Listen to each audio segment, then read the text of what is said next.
There's a certain kind of freedom found only on lonely mountain roads, the kind that snake through the pine-shadowed valleys and wind toward places where the sky presses down in bright, wild blue.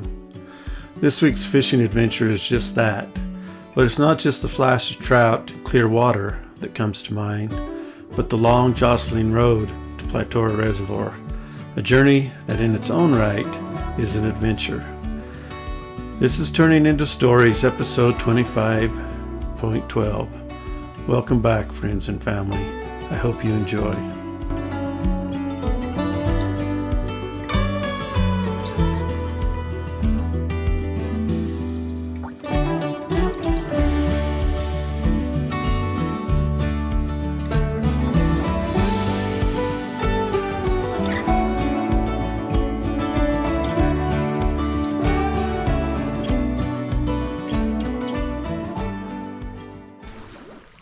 Welcome back to my channel. Today we're up at Platora Reservoir and I'm fishing.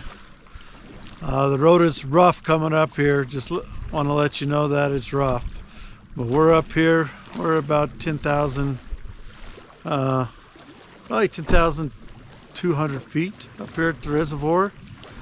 And it's overcast and cloudy. They're calling for rain later in the day. So we'll see how long we can stay here and enjoy ourselves and do some fishing. I got my good buddy Gus with me today. He's joined me, and we're going to get our tackle out and get our bait, our poles rigged up, and we're going to have a good time out here. So see how it goes. I decided to start this fishing adventure with a Panther Martin, a red-spotted silver lure with a yellow body and red spots that has shown great success in the past. But every day is different, and sometimes you'll never guess what the trout are feeding on.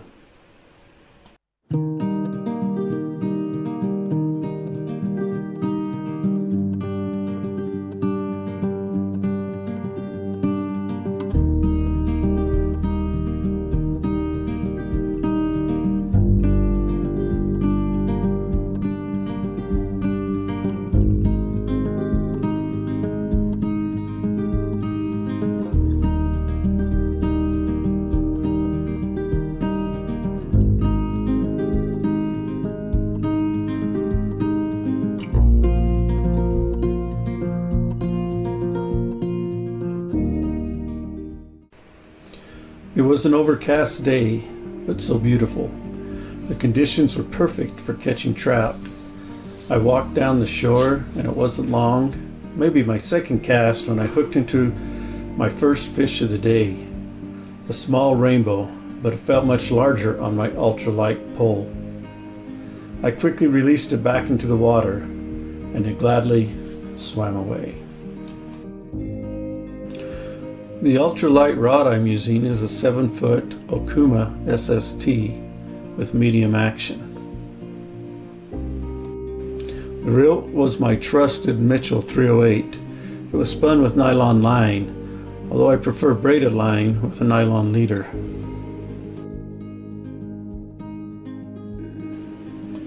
I moved down the shore to a new location.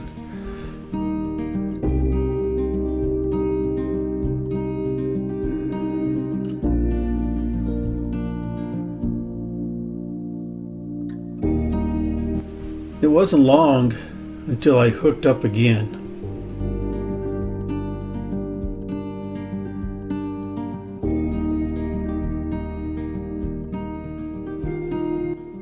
I kept repeating this pattern of catch and release, moving to a new location and catching again and again, careful to get the trout back into the water quickly to release them.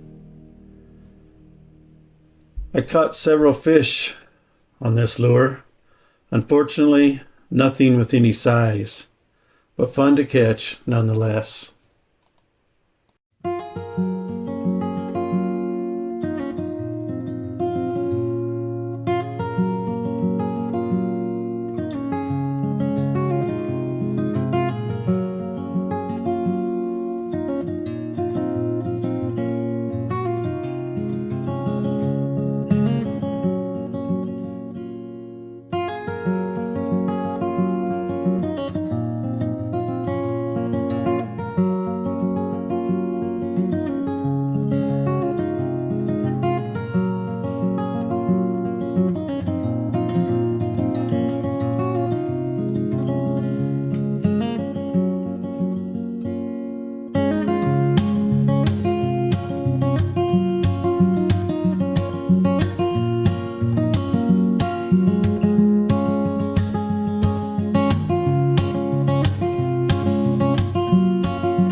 I know what you're thinking.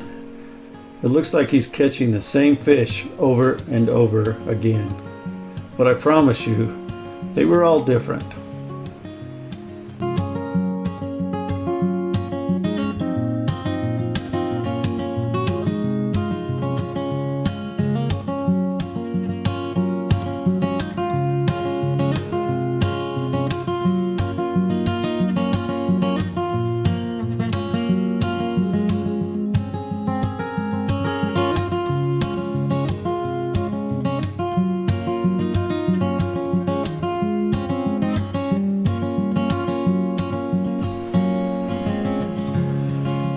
After some time and several fish later, I grew tired of casting out and reeling in. I decided to switch tactics and change to a dry fly and a bubble.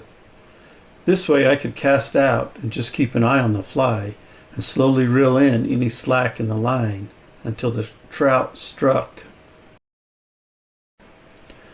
I applied a dry fly floatant to ensure that my fly remained on top of the water and looked natural to the fish.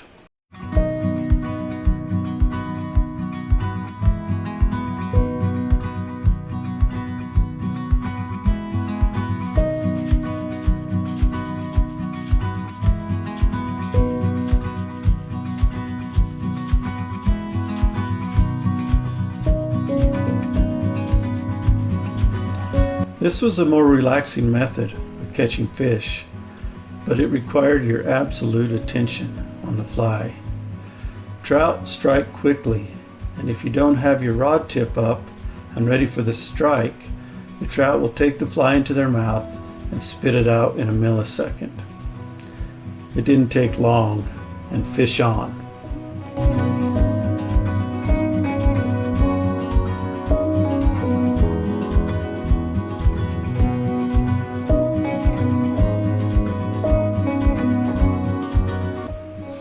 Once again, I dried off the fly and applied floatant. This is required after every catch.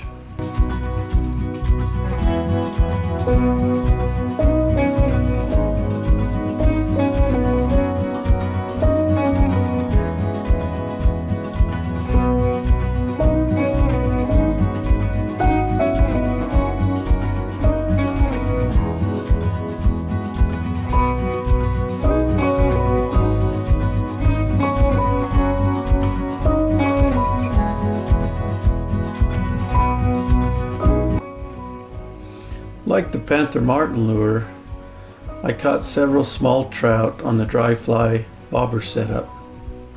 Catching fish on a fly is more difficult and requires greater finesse.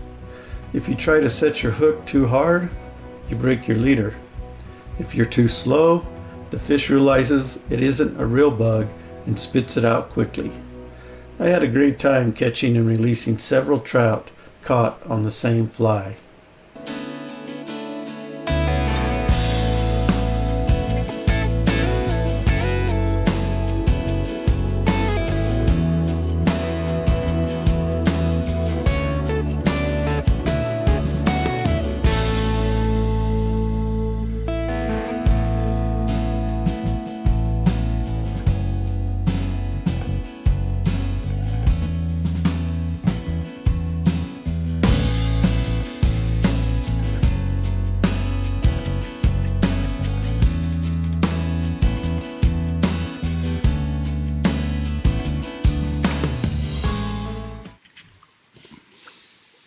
Okay, Gus, catch fish.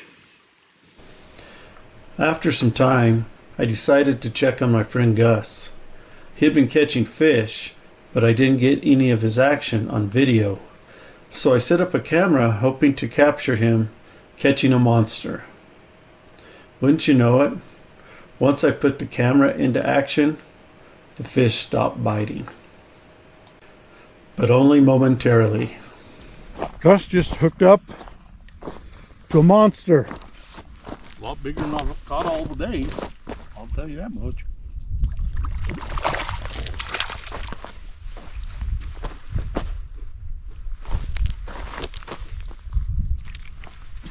There he is. gonna keep him, Gus? Nope. I'm gonna try to get that hook out. Okay. Gus says he's gonna release that one. Just looked over and Gus has another one. That's a nice one. He said this one's a nice one. Well, I mean, for what I've caught all day. here, let's get it in the net though, because you're not gonna keep it. Keep it in the water.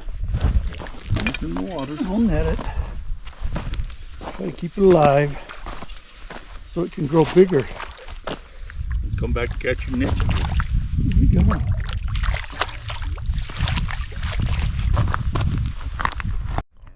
Gus said he had another fish and then it popped off. I didn't see any proof.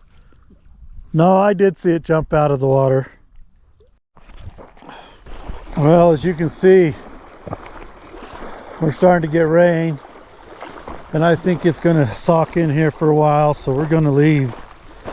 Wow, what a good day. What a great day. We didn't catch anything big, but we had a ton of fun. And, you know, caught some different little fish. Spinner, fly, bait. I just had a great time. So I'm going to put the chair away. We're going to get things packed up. And that was close, so we're gonna get out of here right now. Well, we're gonna call it a wrap. Thanks for going with us on this fishing adventure. And you know, if you like these videos, please subscribe and hit the like button, and there'll be more to come. Fishing outdoors, off-grid cabin, all the things that we like to do with my friends and family. And just remember that every memory turns into a story. Take care, my friends. We'll catch up with you soon. On our way out, it continued to rain. The mountains were dry and desperately needed the moisture, so the rain was a good thing. Although the road was in as poor shape as I can remember it, the scenery was still stunning.